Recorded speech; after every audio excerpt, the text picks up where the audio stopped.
Welcome to HSE Connection Points SACPCMP registration of construction HSE professionals. This was developed by Ramon and myself. You always connected. Okay, I'm going to run through this fairly quickly because I want to go into the most important aspects. But again, if there's anything that you want me to go back on, please, as I said, write it down at the end. You can ask me, we can go back and I can elaborate a bit further. But I want to focus quite a bit on the 9 knowledge areas as well, okay? So this presentation will assist in preparing an individual on how to apply for the various registration CHS categories for SACPCMP. We're going to go through the application process briefly. I do have a full presentation that I will share with everybody as well, which goes much more in detail. Then there's the CV content required and template to be used. The Annexure 1, project profile content required and template to be used. We have the Annexure 2 project reports, which is 1,500 words, each emphasizing the challenges, and then we also have successes. Hi, Tanashe, can you just please put your mics on silent, please, as you're joining?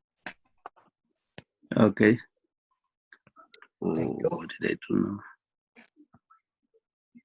Okay, so application for minimum requirements. When applying for a specific category in CHS, the following minimum academic qualifications and experience is required to be met before you considered during your application. So for a CHS officer, a minimum is a SAMTRAC or equivalent and other short courses which total a minimum or maximum of 7.5 as well. So a minimum in the sense that you need to achieve at least that minimum to be considered, but a maximum as well because you cannot get higher than 7.5, which I will explain, if you do not have tertiary education.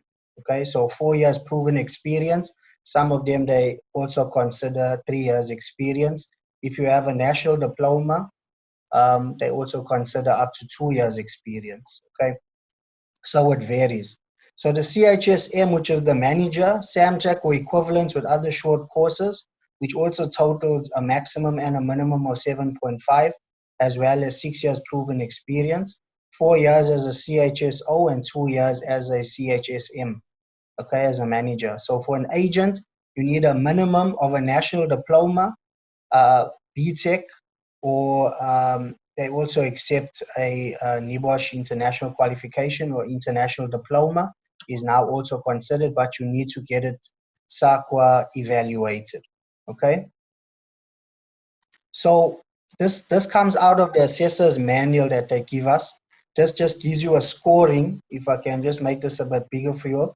So you can see the qualifications here that they give you is a maximum of 10, for your BTech, etc., is 15. Your postgraduate MSc, which is your master's degrees, etc., you get an additional 5. So your maximum that you are allowed to get, that you can get rather, is 25. Okay, that's if you have any tertiary qualifications. Now, a NIBOSH diploma is now sitting up here. I'll show you. It was year before considered as a short course. They gave you only 5 for it. It is now considered as a national diploma. It gives you 10 points for that. Okay, so when you see this section here, talks about your construction health and safety learnerships, your NIBOSH international diplomas, your Oxbridge diploma, your UNISA cert in safety management, all of that gives you 5. Previously, as I said, the NIBOSH international diploma was in this category. It's now moved to tertiary, so it's now 10. Your short courses, which is your SAMTRAC, your NIBOSH certificate, etc., is considered as a 3. Your CETA certified courses are considered a 1, and your non-CETA accredited courses is considered a 0.5. So your construction-related short courses, that's your 4 or 5 day construction project management. This is specifically now covering under construction and project management. Remember that they've combined this because previously it was only concerned about project and construction managers. So this tool that they give you for this is for those related courses, okay?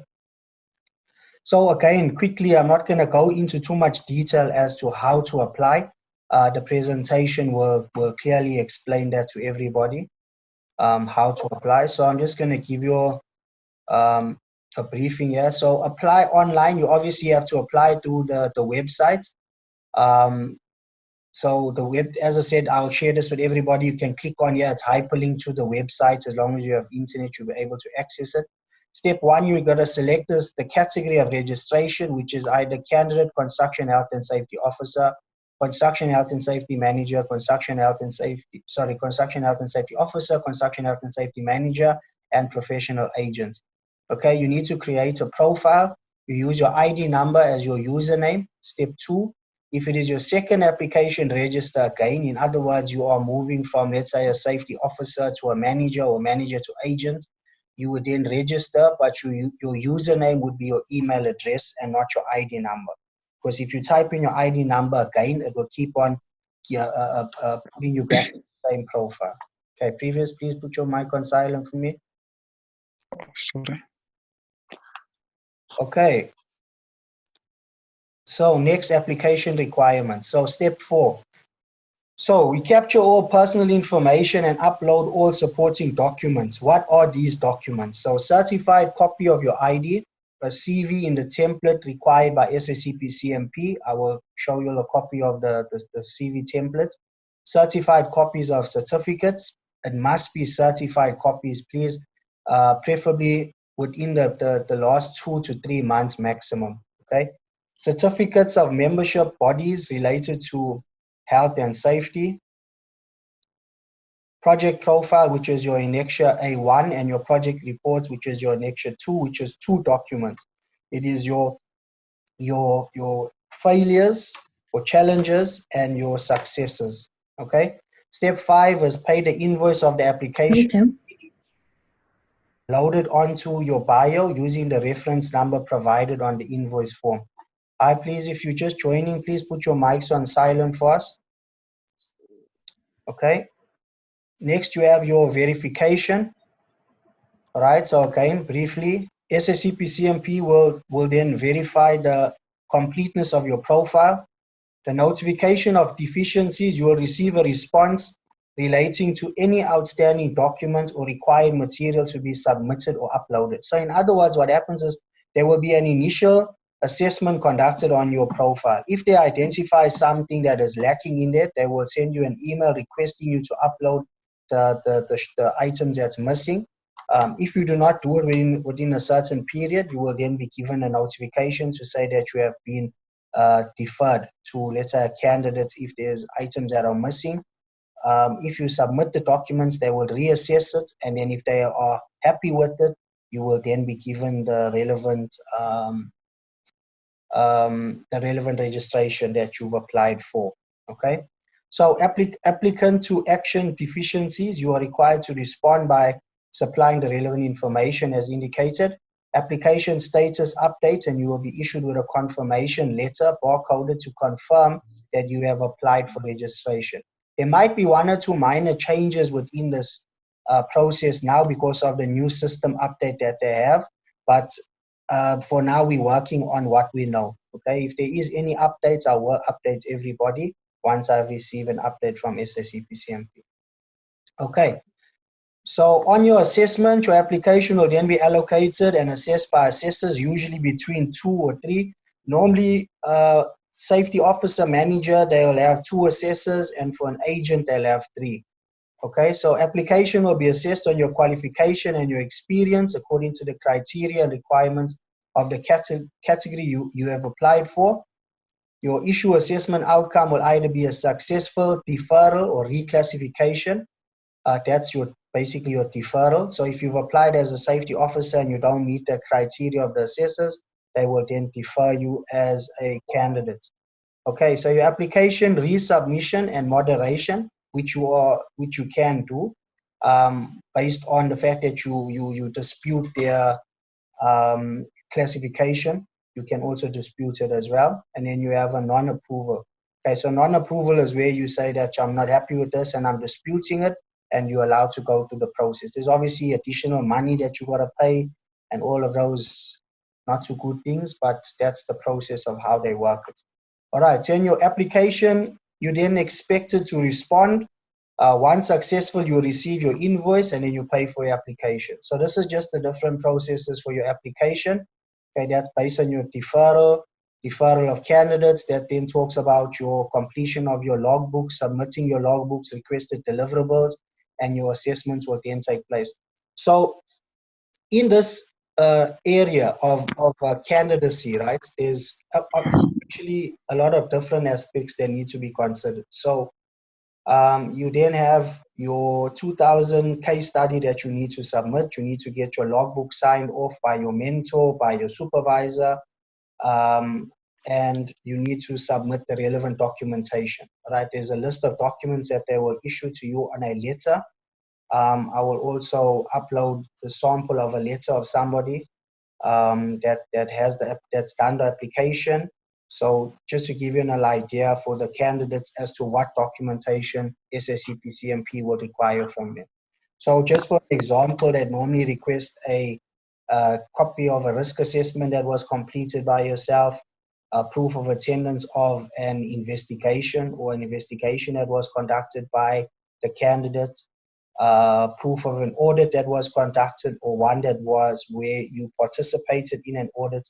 So all of these are examples of the certain documents that they require from the candidate safety officers, okay, CHSOs. All right, continuing. So then there's the examination and interview. Again, the presentation that I will send to everybody is much more in detail. Previous, please put your mic on mute for us. So on the examinations, you will then be, once they accept your documentation, your qualifications meet the criteria. Hi, Charlotte, please put your mic on mute for us. You will then find that you will then be given a date or when you can select your exam, and then you write your examination. Your interview as a professional agent will be conducted by a panel of agents. We're also trying to get that process changed at the moment. It is a bit of a tiresome process to get this changed, but currently as it stands, it's still a panel of agents that will interview you. And based on that assessment, they would then categorize you as competent or not. In other words, they would say, yes, you are an agent, or you do not meet the criteria. Guys, please, if I may ask again, please make sure that your mic is on silent.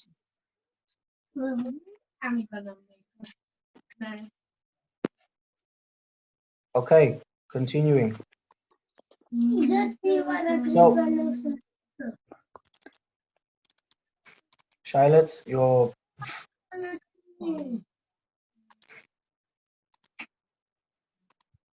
Okay, so continuing. So the requirements for the CV, use the template provided by SACPCMP, follow the guidelines on the CV template.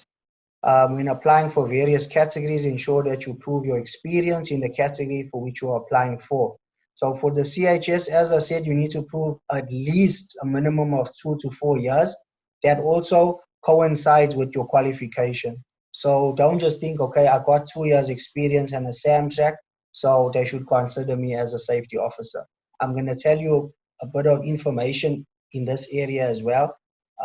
As assessors, we are allowed to consider a person with let's say a SAMTRAC or an equivalent with 2 years experience, but they have a very strong Annexure 1 and Annexure 2's reports that have been submitted. So that holds a lot of weight.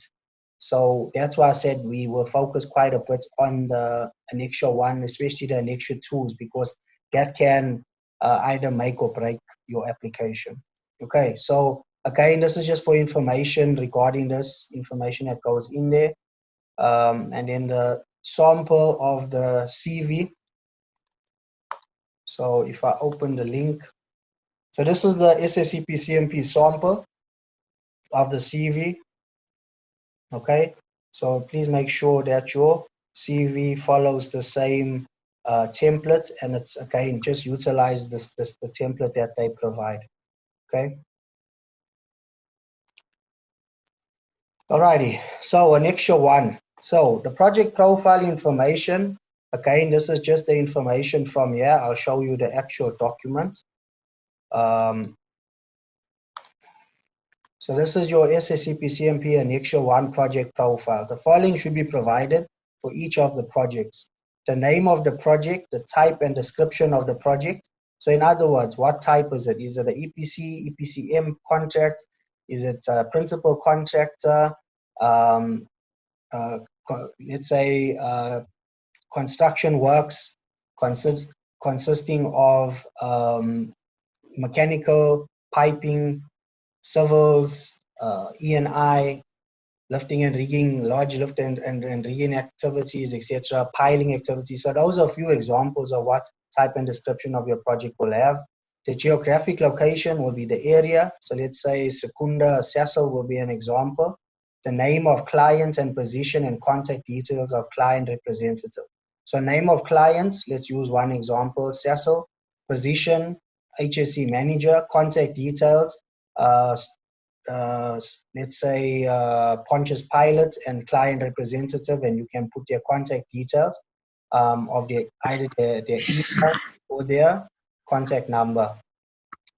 Right, list of participating organizations, that will be all the organizations that are linked to that project. So Cecil being client, next one would be GLTA, Ariane Roberts, Wetback, etc. You can name all the relevant contractors and subcontractors that are applicable, that are linked to the specific project. The year that it started, that you'll have to obviously get that information from either your planner or the contracts manager, etc., that can provide you with that information.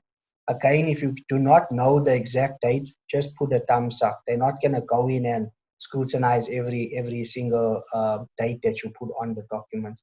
So your original completion date, your actual completion date, as to when the project was intended to complete and what was the actual completion date. I don't know what's the purpose of that, but anyway, obviously they want to see if the project was completed on time. Percentage of practical completion. So what is the project completed at the time of this report? If it was completed, let's say 2 years ago, it would be 100%. If it's still an active project and it's during the commissioning phase, you'd be at, for example, a 90%. Total value of project. If you know the project value, put it down. If you do not know, give it an estimated amount. 200 million, 500 million, whatever the case may be. Percentage per participation of your organization in the project.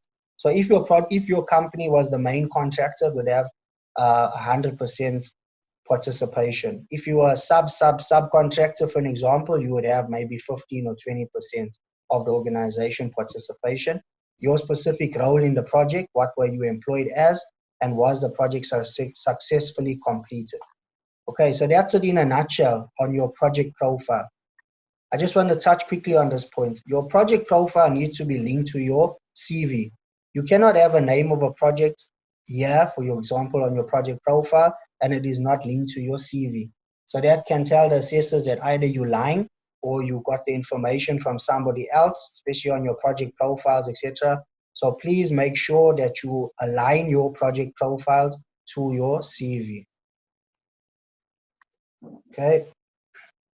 As I said, yeah, be descriptive and put as much information into your project profile as possible, and the project profile must relate back to your CV.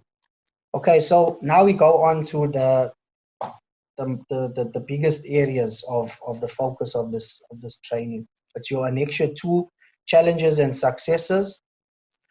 Okay, so the 9 knowledge areas that SACPCMP always asks us about covers us pertaining to these topics that I'm going to go into now. Previous, please, your mic is still on. Understanding the 9 knowledge areas with the SACPCMP required to prove competency in order to register successfully. So they ask for 1,500 words for your challenges and 1,500 words for your achievements. You need to achieve a minimum of 60% overall to be allowed to write or to attend the interview. Now, for me, I tell everybody that I've assisted thus far, do not worry about 1,500 words.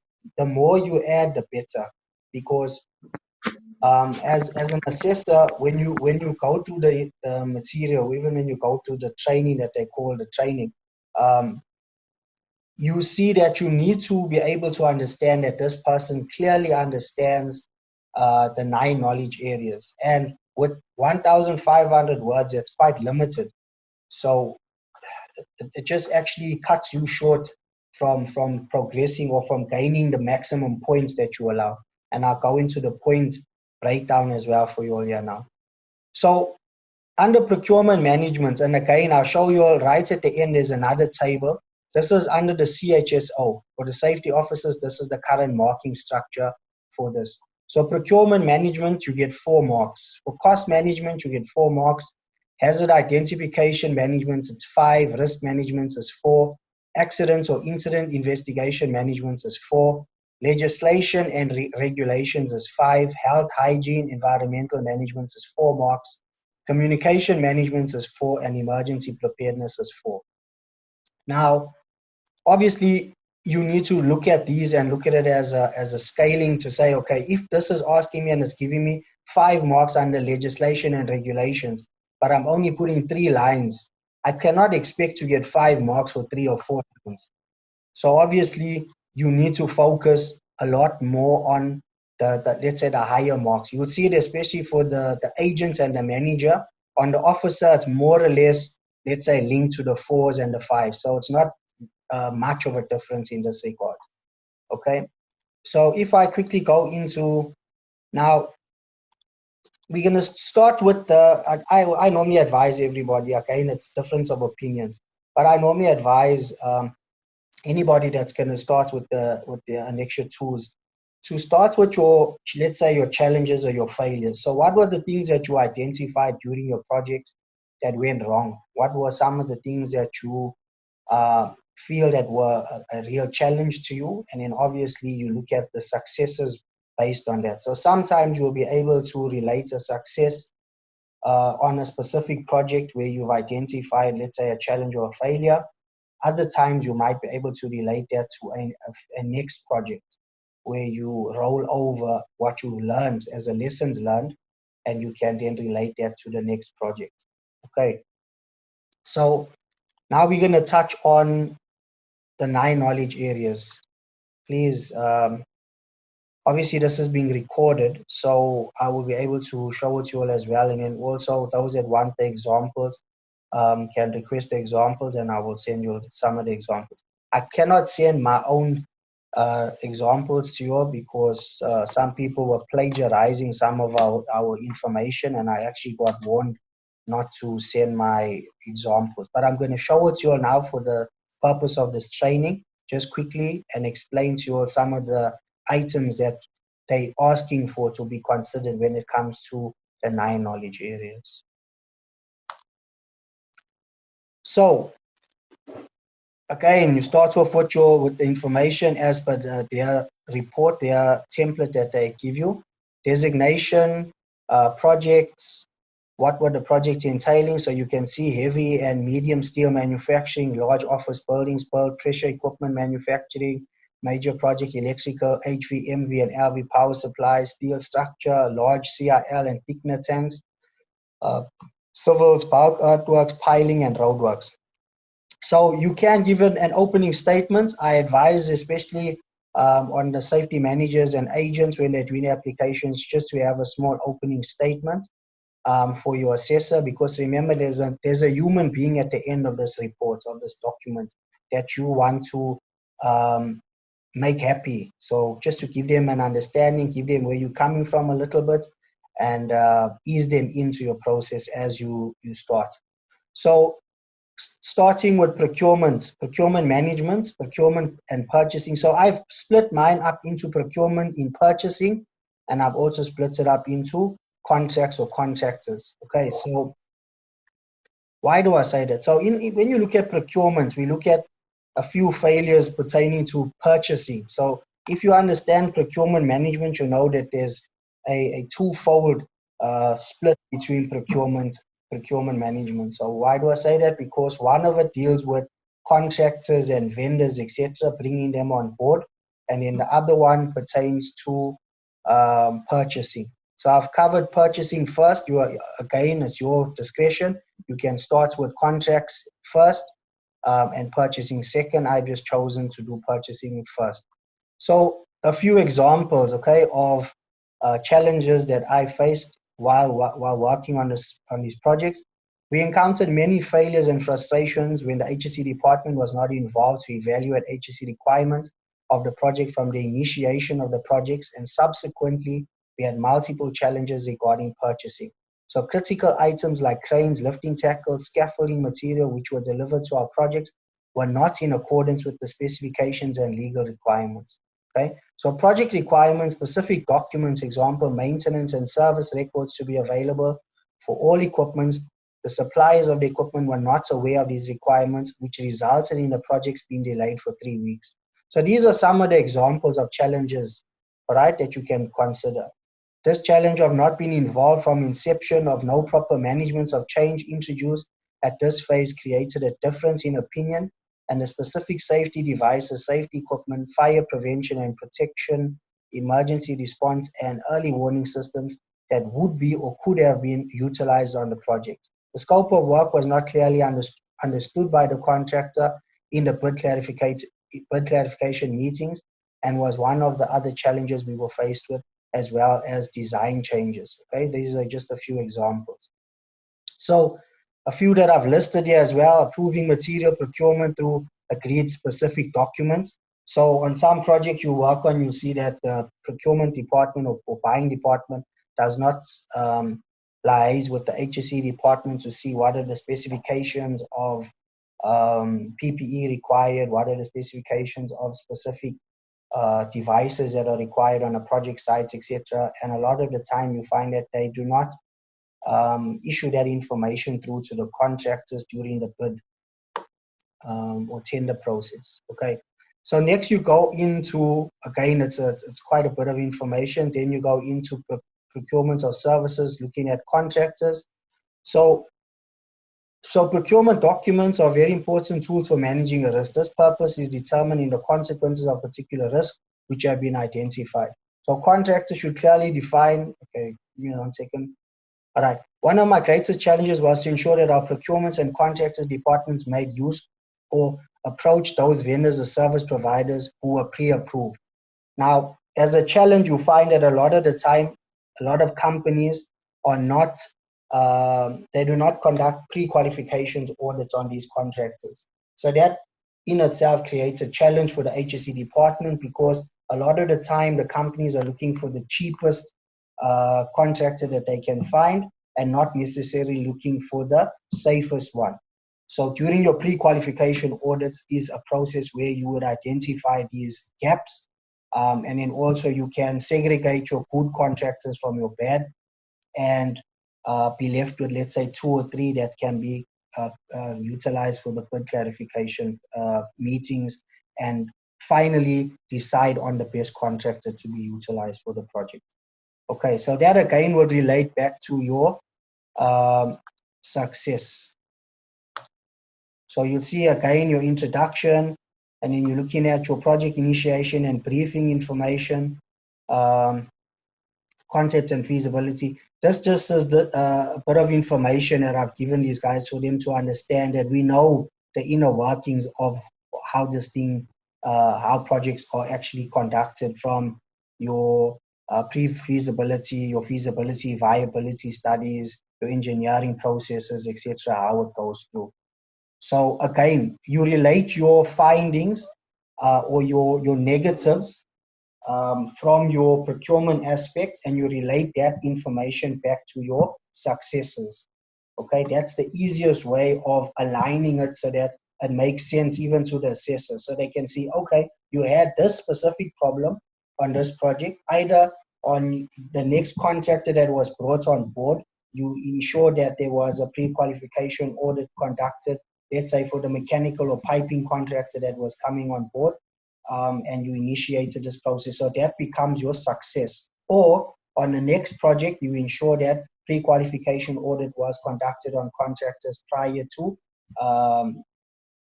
them being awarded the project. Some of the other examples of procurement issues that you have is items being procured late. So late in the project, there's items that are long lead items. meaning that they need to be manufactured overseas, etc., and that can become a problem. For many people currently now during this lockdown, this is another perfect example of a challenge based on a force majeure. So force majeure, which is also known as an act of God or act of nature, is a good example of a challenge that many of you guys can now indicate as a current challenge. How do you prevent this from happening again? Obviously, it's almost impossible to plan for a force majeure, but obviously if things can be procured in advance once the project has been awarded, and then that should be able to assist, because a lot of the time companies leave things for last minute before they start ordering, and that can obviously put them in a bit of a predicament. So this is again just a few examples pertaining to your challenges on procurement management as well as your successes on procurement management. So next we'll go into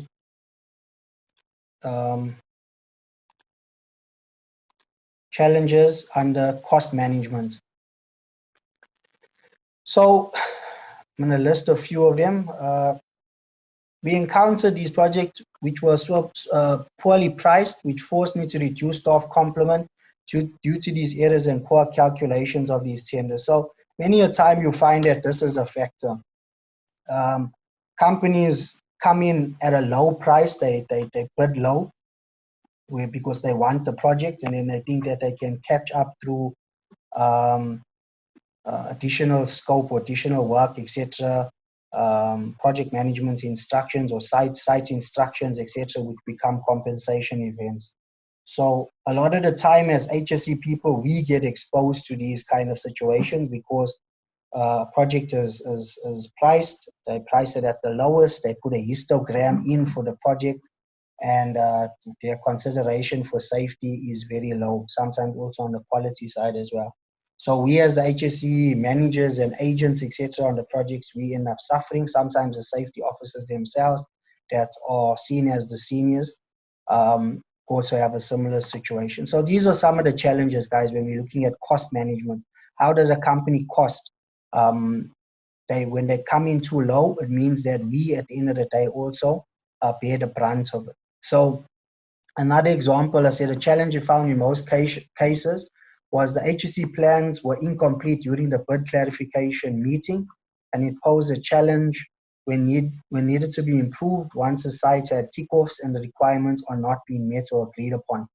So all of these created some complexities on our projects, which meant that if the project wasn't costed correctly, they didn't consider a HSE budget as well, which is many companies have that similar approach as well, that they cost a project, but they don't specifically look at a separate HSE budget. So you find as a HSE officer, manager, agent, we always suffering because we don't have money ourselves. We always got to rely on a project manager or site manager to issue us with money if we want to do anything, banners, posters, whatever the case may be, incentive schemes, etc. So all of those has a negative impact on us from an HSE perspective. All right. So when we're going in and we're looking at some of the successes, we can obviously indicate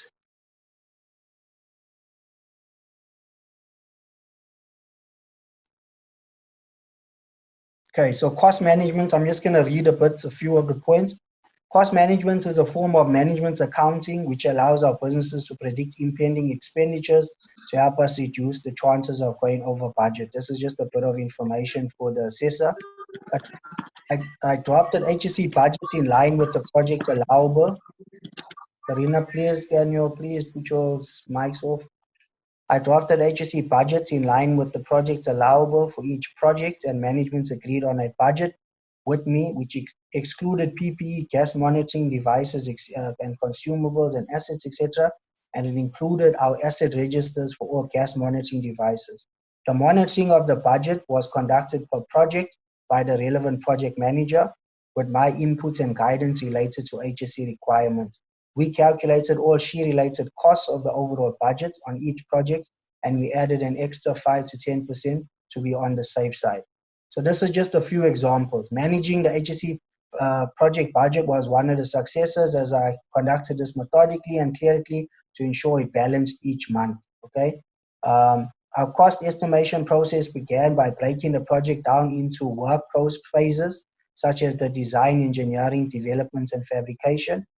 So if you are part of the senior management, especially when they are pricing for a job, you'll find that a lot of companies will include the HSE to have their input with regard to the costing. So they'll say, okay, based on this project, there's the specification. HSE is responsible to go through the relevant client spec and documentation that would be issued in the tender pack. From that, you would derive a costing. So you would say to management, okay, based on all of these requirements that are applicable to us from an HSE perspective, based on our scope of work, based on our project histogram, we are intended to have, let's say, 4 safety officers, 1 safety manager, relevant safety equipment. We can have incentive schemes, incentive schemes, poster campaigns, awareness campaigns, etc. You would then give them a pricing and say, okay, that's how much for HSE you need to put down for this project when you are pricing for it. So then obviously put a few numbers together, crunch a few numbers, and they'll say, okay, this job, we're putting R1 million for HSE or 10 million Rand for HSE, etc., depending on the scope and size of the project and client requirements as well. So these are the examples of where you'd cover yourself under cost management. Okay, so again, this is your place where you need to, I won't say brag, but it's a place where you need to elaborate in detail as to what you've done. What did you implement? What did the company implement that you were spearheading or you had a part to play in? On all the 9 knowledge areas, this is important. Okay. So next we go into hazard identification, which is 5 marks. Okay. So when we go into our challenges under hazard identification, so you got to firstly break it down. What does hazard identification make the assessors understand that you know what hazard identification involves and what risk management is involved? Because that's the next one. So many a time people get it mixed up. What is a hazard identification? What is risk management? There is a difference. Okay. So again, when I first started at the organization, there was a poor understanding of what's a baseline risk assessment or issue-based risk assessment and continue-based risk assessment was, as working with a German company as well, and they have a different approach. We also experienced a challenge where clients enforced a specific risk assessment format, methodologies, and risk matrices onto contractors or engineering project companies without providing required training or communication in regards to the higher processes, methodology or criteria, application and interpretation, resulting in poorly drafted and communicated site task specific risk assessments, which had huge impact on us. So this was again an example of something that I personally experienced as a challenge, okay, where we were forced to work with hazard identification, risk assessment, documentation that the clients had imposed on us without proper training, etc., which created a lot of challenges especially for the subcontractors. So hazard identification plays a crucial role. Again, this is just going into a little bit of information in loss prevention, as these techniques assist the organization and its employees to act reasonably when dealing with the scope of work of their core business and other related activities.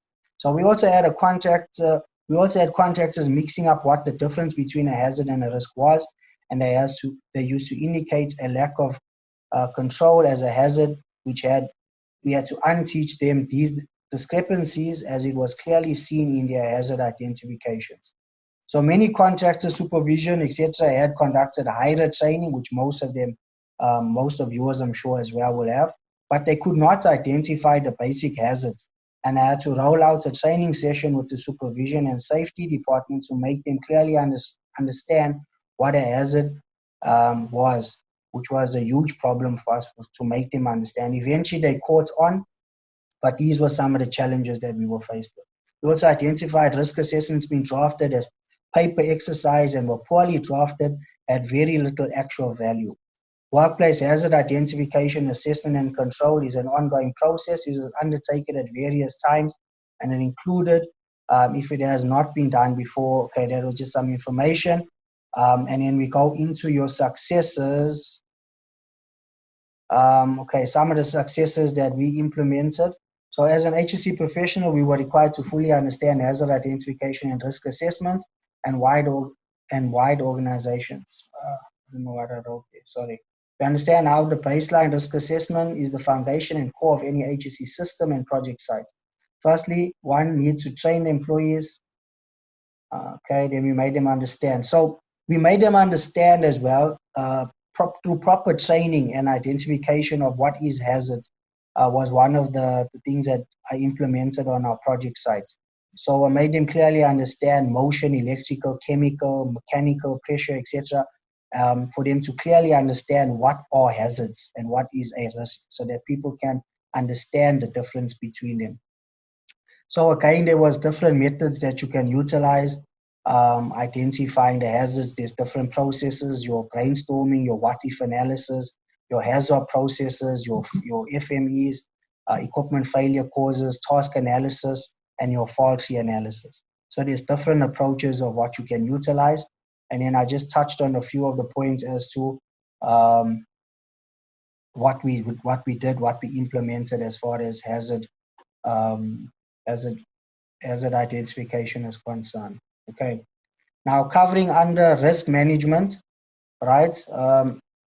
If you're looking at the challenges under risk management, what were some of the constraints and issues that you were faced with dealing with risk management, having people to understand the differences between risk management and hazard identification specifically.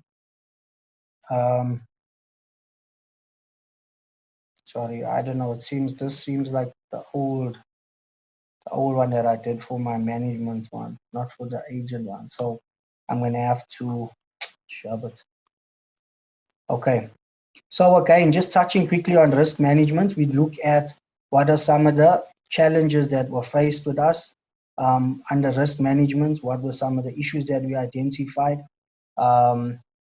So construction projects in South Africa generally run a high risk of being well over budgeted and significantly late. So when we're looking at risk management, now we need to go into detail. I'm going to talk now, especially to those that have done some risk management as well. You understand the difference between risk management specifically and hazard identification. So risk management deals with different risk aspects and different risk approaches. You look at pure risk, which we as HSE professionals mostly look at, and then you look at other aspects like speculative risk, which has either a positive or a negative.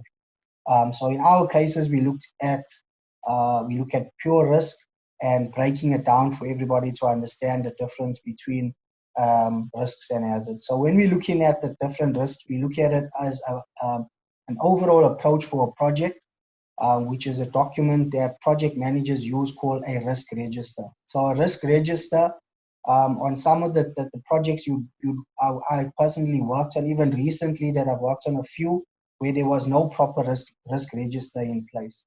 So in order for you to start off looking at risk registers, you need to understand what are the risks associated to the project, looking at the economic risk, looking at procurement risk, looking at cost management, HSE, quality, all of the risks combined would be considered in your risk register. So based on your risk register, you would then conduct let's say a risk assessment, which would include your baseline risk assessment, which many companies believe that only HSE is required on your baselines, but it actually considers all the different risks associated with the project. So if you have to start and look at a negative impact on a project would be obviously starting off a project without a proper risk register in place. So not knowing the relevant risks would be a good example of a challenge that you would have. And then obviously on your successes, you would have to look at implementing a risk register with the relevant department heads sitting around the table, coming up with proper risks that the project would be associated with, and what mitigations can be put in place for. So there's a lot of different aspects that you can consider. And as I say, You look at all the aspects under risk management, the definitions of risk management, the different books that you can read on risk management, and understanding what are the challenges pertaining to those. Okay, next we go into incident investigations. Again, without even going into successes and challenges, there's an array of items that we can list down. So looking at some of the challenges that many of us face on construction sites, not given ample time to conduct proper investigations, management not supporting us when it comes to conducting investigations, employees not committed to reporting incidents because of fear of reprisal, fear of victimization, etc. What are other challenges that we are faced with? Not having the correct training for the relevant documentation that has been utilized by the company for identifying root causes, or investigation templates not going deep enough to identify specific root causes and underlying factors for proper control measures to be put in place. So these again are some of the examples that many safety people are challenged with when it comes to incident management. So what are some of the successes that we can look for, that we can implement? Is obviously ensuring that your personnel are trained in correct how to conduct incident investigations. Proper templates are being utilized, or proper softwares are utilized for conducting incident investigations. Ensuring that there's buy-in from management. So having a meeting with management to make them understand the benefits of conducting proper investigations. Ensuring that there's proper action plans put in place, that there's responsible people from management that sign off on the investigations, that there is participation and buy-in from management on incidents, that they participate in the investigations themselves, that they also give key information or resources where required to ensure that these incidents do not recur. Okay, so these again, I'm going into a bit of detail into all of these. When we're looking at legislation and regulations, which is next, we're looking at companies not having proper systems in place for legal registers. Okay, so those are some of the key items that stand out. So that companies do not have a proper legal register, which has a proper database of relevant documents that are applicable, that are required for the project or company. Some of the examples that I use for no formal assessments or audit methodology was in place for legal compliance or legal compliance audits that were not conducted. And then obviously from your successors would be ensuring that there was a legal compliance audit conducted on the project. There is a legal register that has been implemented, that you contacted a, let's say, third-party company like a Legricon, etc., where you can get all information pertaining to the legal register required for the project based on the scope of work, etc., which would then cover you under your legislation and regulations. So other requirements as well would be like no evaluation of the impacts of local bylaws. That also bites a lot of people. And then also considering that the SANS codes or standards are also considered as law. So your standards give you your basis of what you need to comply to, okay, or what you need to comply with. So if you do not have the relevant SANS codes or SABS codes, etc., which are one and the same, then obviously it has an impact on the project because of compliance issues. Because if you do not have the information, most of the time, you do not know what you need to be complying with. So obviously the positive side or the successes would be to ensure that all SANS codes relevant to the scope of work of the project are available, understood. Everybody has been issued with the relevant access to the relevant codes, where there's codes specifically required, let's say, for example, for scaffolding, you know that we'll be utilizing SANS 10085. That needs to be communicated to all parties, and that we ensure compliance to the requirements of SANS 10085.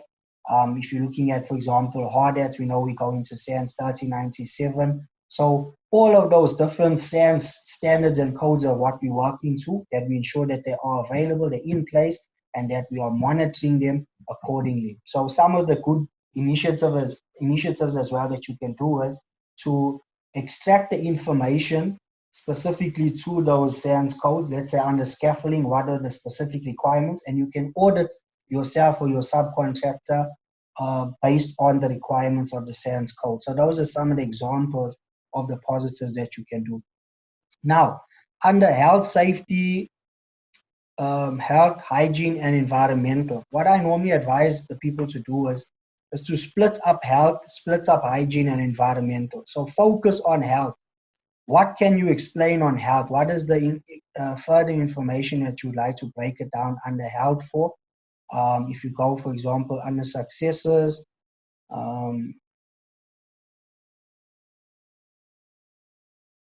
okay, so under health, for an example. So if you're looking at your challenges, for example, I'll give you all an example of some of the health issues that we were exposed to. So we had some high chemical exposures on a few of our projects. I won't mention the client's name because of legal reasons. We had some major challenges with PCBs, VOCs, high benzene readings, etc., that we were picking up on the project. Some of the projects we actually had to suspend. We had to purchase additional PPE for working in those areas because wearing a respirator for 8 hours a day becomes quite hard. Your lungs become labored. So we had to buy PAPRs, which are powered air purifying respirators, which are quite expensive. At the time, we paid like €1,000 per mask, which is basically a motorized respirator. So these are some of the examples of the challenges that we were faced with because we are exposed to high chemicals, which are carcinogenic amongst other health reasons, health risks that they expose us to. So what did we do? What did we implement? So some of the successes that we implemented, we had proper gas monitoring devices. We employed gas monitors, people that were specifically employed just to walk around getting gas readings. We implemented static gas reading devices in certain locations. We had procedures put in place. We conducted proper training for the workers, for everybody to understand if this alarm is sounded, what does it mean, where do you need to go to, etc. So all of those practices were put in place. Then we had sampling that was conducted, biosampling, which was done through blood tests, urine samples, and sputums. That was also utilized through aspiration, where you get a reading on it to say, okay, what is the exposure that the people were exposed to? So these were some of the things that we were exposed to, but these were also the initiatives that became a success for us under health, okay? When you're looking at hygiene, we're looking at hygiene examples are noise surveys, hazardous chemical substances, exposures, ergonomic surveys, dust monitoring, indoor air quality surveys, lux surveys, ventilation surveys, etc. And also conducted personal breathing space readings for CO and benzene, volatile organic compounds. These were some of the successes. So on the challenges side, obviously, I mentioned a few as to the tendering costs at the time were too low. Specifications required more formal installations. So another example is if a client does not give you the information in the beginning of the project, so you would normally get what they call a health specification. A health specification would give you all required information for that project, including what you can be exposed to, etc., what high exposure for noise, for chemical exposures, etc., that can have an impact on your employees and on the projects. So as a challenge, if your client doesn't give you the information forthrightly from the beginning, it becomes a challenge for your company how to deal with it. So some of the successes obviously from that is that we requested the client to obviously compensate us for that because that information was not forthcoming. So there was additional cost that was incurred, so that became a success in a sense for us. And then also on the next projects, we ensured that during the kickoff meetings or bid clarification meetings, etc., that the health specification was our top priority, one of the top priority documents that we had to get from the contractor, the clients, excuse me, before we tendered for that job. So under environmental, again, under environmental, you can go as crazy as you want to under environmental. What are some of the challenges that we are faced with? On different projects, there's different challenges, but some of the examples that I used, we had a few issues pertaining to dust suppression, as the contractors had to be reminded of their functions at times to wet the sandy areas. Obviously, we know that under the old record of decision, which was utilized before the ROD, you had specific requirements that you needed to comply to, and one of the main ones that you always put in there is dust suppression, especially in working in areas close to communities. So these are some of the challenges that we faced with. Waste removal contractors, documentation not reviewed to ensure that they were registered with the necessary authorities, registered as a waste transporter, disposal site, and registered with local regulator, etc. We had a challenge with contractors who removed hazardous chemical substances off-site and could not demonstrate proof it was sent to a registered hazardous waste site. So that's where obviously your certificates, etc., are required for any hazardous material, hazardous chemical substances that have been discarded in these locations. We encountered spills which were not being reported to our environmental department, as people were not as concerned about reporting of the environmental incidents as they should have been. And then on the successor side, under environmental, you're looking at different aspects of what we did. So soil sampling analysis, water sampling analysis, environmental monitoring of our construction sites. We purchased powered air, as I mentioned, purified respirators. We also received excellent reports from the compliance to the record of decision. And these are some of the aspects that we ensure that we implemented. So we had weekly inspections. We conducted audits of our contractors, of our own internal processes to ensure that we focused on our environmental aspects and that we made sure that these things were implemented. Some of our projects, for example, as well, we employed a specific environmentalist that focused primarily on environmental issues and compliance and ensure that there was always compliance to the environmental aspects. Okay, then we look at communication management.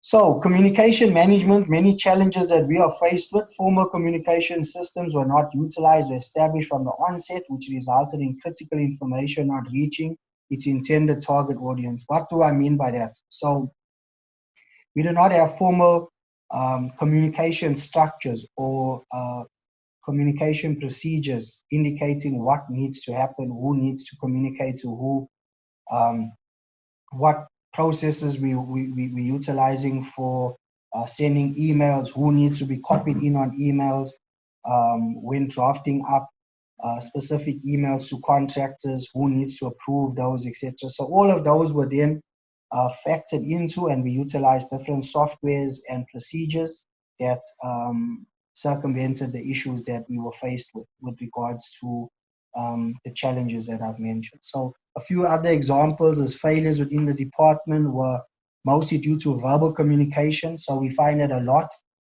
You have verbal communication that's done between two parties, etc.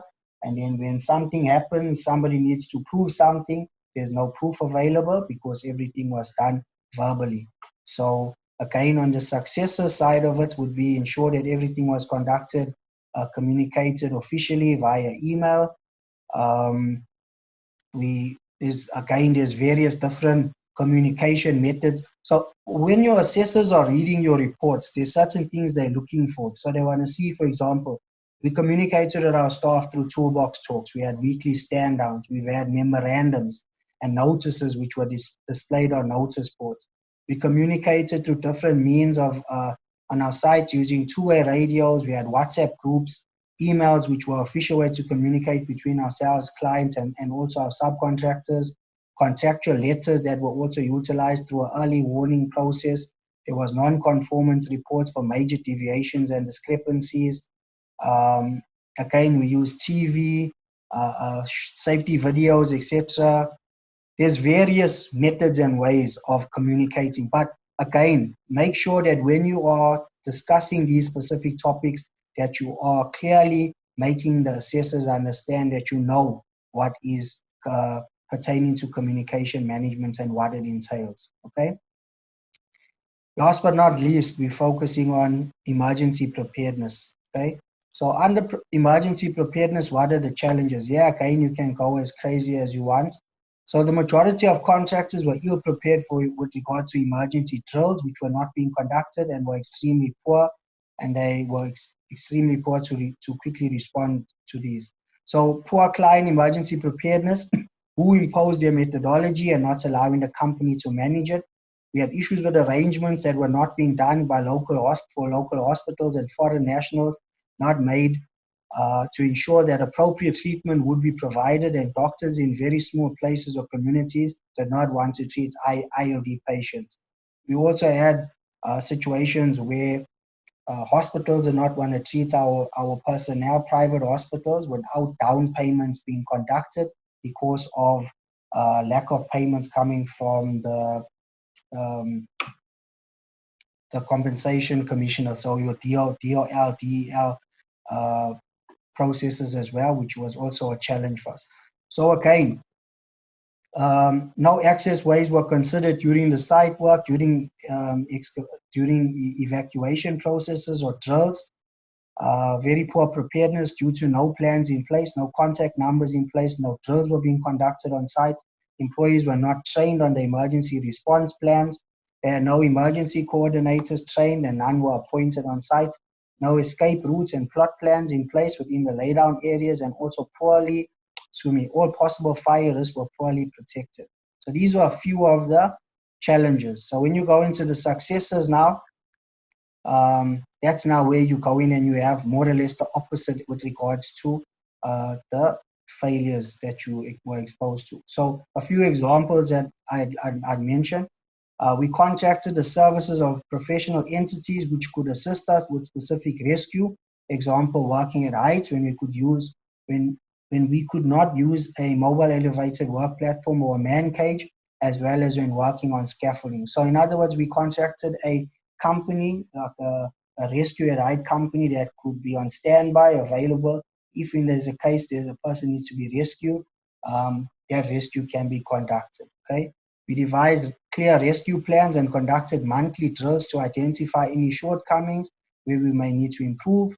We would hold a meeting with all role players and contractors and give feedback on these drills, as well as actual emergency situations where a gasifier exploded on our work site, which was caused by our client. So this was a real incident that I experienced as well, where we had a gasifier exploding on our sites. It was mayhem, but we managed it in a professional manner. So also assessed major contractors, including our own emergency management plans. We also established and developed EMPs, emergency management plan for companies, and designed a fire risk assessment that was used by Linda prior to leaving the company. The EMP covered all foreseeable emergency situations, considering riots, fires, explosions, etc., as well as looking at other key stakeholders as well as third parties, so neighboring plants, etc., considering all of those aspects. So again, area emergency action plans, work emergency action plans, emergency exercises, emergency assembly points and gathering rooms, and then you can list again some of the information of what you ensured was implemented according to which standards, etc. So that is a lot of information that I've shared with you guys now pertaining to this. So again, in this presentation, it goes into a little bit more into detail as well with regard to the cost management, risk management, etc., making you clearly understand as well the differences. Just quickly on general points before we close, and then we can touch on a few questions. So important points to consider: your project report must tie in with your CV, as I mentioned. The contents of your report must make it clear that you really understand the knowledge areas, the 9 knowledge areas. put emphasis on your achievements and challenges and base them on facts which you had experienced. Okay, members of HSE organizations like HSE Connection Point gain 5 points for valid certificates. I'm just putting it in there because you have a scoring, your assessors have a scoring that they need to work on out of 100 points. So you need to score a minimum, of 60 points. So for an example, a SAMSAC would give you 3 points. Being a member of HSE Connection Points or other safety organization gives you up to 5 points. Assessors want to see an original report, not a generic one, where you discuss decisions that you made, also discuss the justification thereof on your successes report. So again, that's what I've mentioned. From your challenges that you had, what were the justifications for your reasons and what did you implement, which can then be seen on your successes as well. Be honest. A neat report will be appreciated. It also gets you 3 points. So having a neat report, well-structured report gives you 3 points. By all means, be original. Additional points for competency in planning your CHS programs gives you 7 points. And competence in implementing and managing CHS programs gives you 7 marks, 7.7 marks, right? So this is the score sheet. Just quickly, sorry, before I touch on the score sheet, let me just go into this quickly. I know that a lot of people will have questions in this. So your competence in planning CHS programs and competence in implementing and managing CHS programs.